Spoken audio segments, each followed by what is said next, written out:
فرمایا وہ دعا کرتے ہیں کہ اے خدا ہمیں اپنی بیویوں کی طرف سے آنکھوں کی ٹھنڈک نصیب کر۔ وہ خاوند جن کا ذکر کیا گیا ہے وہ اکثر ایسے لوگ ہوتے ہیں جن کو اپنی بیویوں سے آنکھوں کی ٹھنڈک نصیب نہیں ہوتی، اور اس لیے وہ باہر دنیا میں بھاگتے ہیں، اور اس کی بہت سی وجوہات ہیں۔ معاشرے میں کفر کی شادیاں نہ کرنا بھی ایک اس کی وجہ بن جاتی ہے۔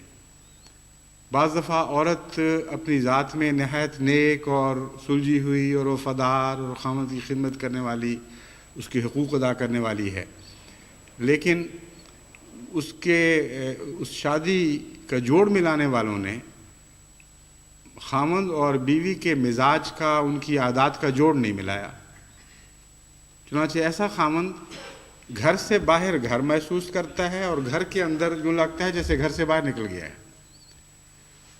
اور گھر کے اندر کا ماحول اس کو اس طرح بے چین کرتا ہے جس طرح مچھلی پانی سے باہر آ گئی ہو۔ تو یہ ساری کیفیت الٹ جاتی ہے بالکل۔ حقیقت میں وہی گھر جنت بنتے ہیں جہاں انسان باہر سے جب لوٹتا ہے تو اسے سکون ملتا ہے۔ وہ اپنے ہلکے کپڑوں کو، بھاری کپڑے اتار کر ہلکے کپڑے پہنتا ہے اور یوں لگتا ہے اس کے سارے بوجھ اتر گئے، اور گھر کے پاکیزہ ماحول میں اسے ایک جنت ملتی ہے۔ اور اگر وہاں اس کے لیے طبیعت اور مزاج کے خلاف باتیں ہوں تو وہ گھبرا جاتا ہے۔ ایک یہ بھی وجہ بنتی ہے۔ ایک وجہ یہ بھی بنتی ہے کہ وہ خاوند شادی سے پہلے ہی بد اخلاق ہوتا ہے، اس کو گندی عادتیں پڑی ہوتی ہیں باہر دنیا میں پھر کر اپنی طبیعت کے تقاضے پورے کرنے کی، اور اس کی نظریں بہک چکی ہوئی ہوتی ہیں۔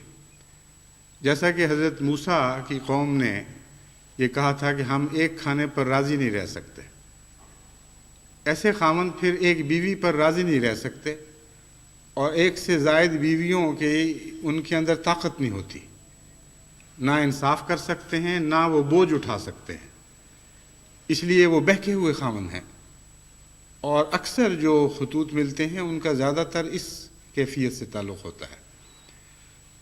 چنانچہ قرآن کریم فرماتا ہے کہ جب تک دونوں فریق ایک دوسرے کے لیے آنکھوں کی ٹھنڈک نہ بنے، اس وقت تک یہ توقع رکھنا کہ اولاد سے ہمیں آنکھوں کی ٹھنڈک نصیب ہوگی، یہ ایک فرضی بات ہے۔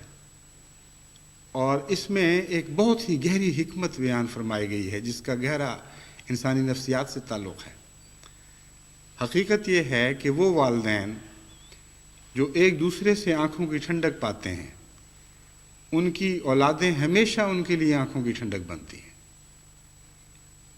تربیت میں یکجہتی پائی جاتی ہے، اور ایک ہی مزاج کے ساتھ بچے پرورش پا رہے ہوتے ہیں، اور وہ ماں باپ جو ایک دوسرے سے سچا پیار کرنے والے اور ایک دوسرے کا ادب کرنے والے اور ایک دوسرے کا لحاظ کرنے والے، ایک دوسرے کی ضروریات کی طرف دھیان رکھنے والے اور اخلاق سے پیش آنے والے ماں باپ ہوتے ہیں، ان کی اولاد بھی اپنے ماں باپ سے بھی پیار کرنے والی بنتی ہے، اور آپس میں بھی ایک دوسرے کے ساتھ نسبتاً بہتر تعلقات قائم کرتی ہے، اور ایسی اولاد پھر ماں باپ کی آنکھوں کی ٹھنڈک بن جاتی ہے۔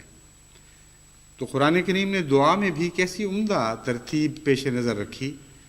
فرمایا پہلے یہ دعا کیا کرو کہ اے خدا ہمیں ایک دوسرے کی آنکھوں کی ٹھنڈک تو بنا دے، اور جب ہم ایک دوسرے کی آنکھوں کی ٹھنڈک بنیں گے پھر ہمارا یہ حق بنتا ہے کہ تجھ سے یہ التجا کریں کہ اب اگلی منزل بھی ہمیں عطا کر، جو اسی مضمون کی بالائی منزل ہے۔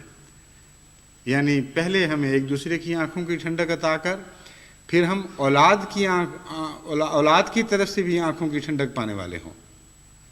تو دو مضمون اوپر تلے بیان ہوئے ہیں، اور ایک کا دوسرے سے ایسا تعلق ہے جیسے ایک منزل کے اوپر ایک اور منزل تعمیر کر لی گئی ہو۔ اور اس کے بعد